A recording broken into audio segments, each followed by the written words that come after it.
Bentrovati. Oggi volevo leggervi un testo, per così dire, non convenzionale che ho provato a intitolare Lavorare o delegare il contatto con la realtà. Diciamo che è di portata molto generale, penso che possa valere per qualsiasi lavoro in cui ci sono a un certo punto dei livelli anche di carriera, per cui in effetti le persone che sono più in alto tendono a delegare delle cose a quelli che stanno in basso. Allora, l'autore di questo contributo si chiama Saverio Corradino, era un padre gesuita, ma era anche un matematico, si era laureato giovanissimo alla Normale di Pisa ed è stato anche comunque uno scienziato durante tutta la sua esistenza, quindi ha coltivato molti interessi, l'interesse scientifico ma anche l'interesse per esempio per la Sacra Scrittura, e infatti questo testo deriva da una conferenza che lui ha tenuto alle ACLI. Sapete che le ACLI sono una sorta di sindacato cattolico, e nel febbraio del 1977, Associazione Lavoratori Cattolici Italiani, mi sembra, che poi è stato pubblicato da Pazzini nel 2011, però ripeto è del 1977.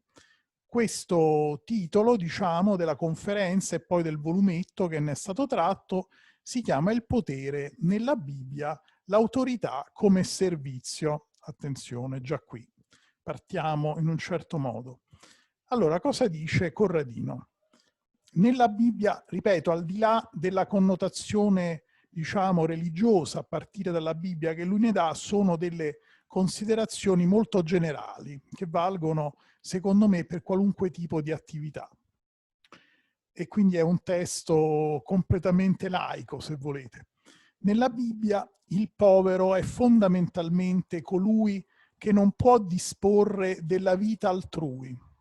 Il povero è qualcuno che non può disporre neppure di se stesso. Il povero è colui che non può permettersi di evitare l'impatto duro con le cose. Questo è un punto chiave.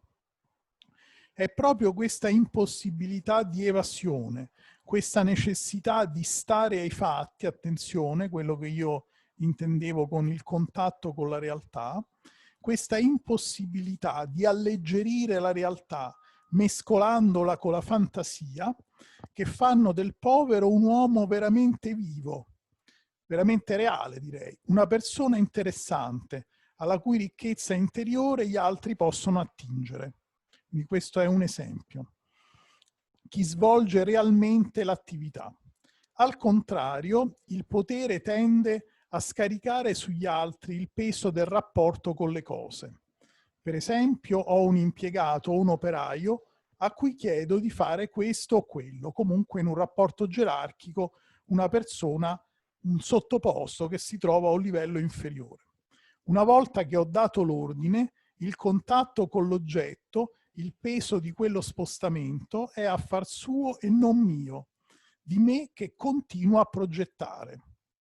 Chi comanda evita di toccare, di sporcarsi le mani, abitualmente lascia l'incarico ai suoi sottoposti e in questo suo rapporto diverso con le cose afferma la sua funzione distintiva di comando.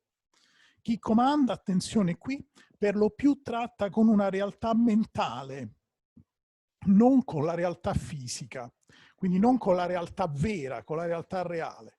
Il suo sforzo consisterà nell'organizzare le mediazioni necessarie perché altri realizzino fattivamente il suo progetto. In questo mi sono sentito molto coinvolto personalmente.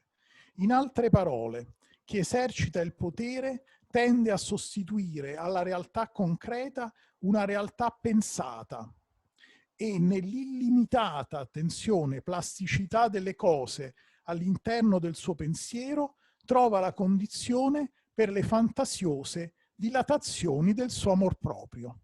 Ecco, penso che questa meditazione estiva possa essere molto istruttiva per tutti coloro che svolgono, diciamo, un lavoro direttivo, un lavoro che rende in qualche modo necessario delegare ad altri. Vi saluto e vi do appuntamento alla prossima occasione.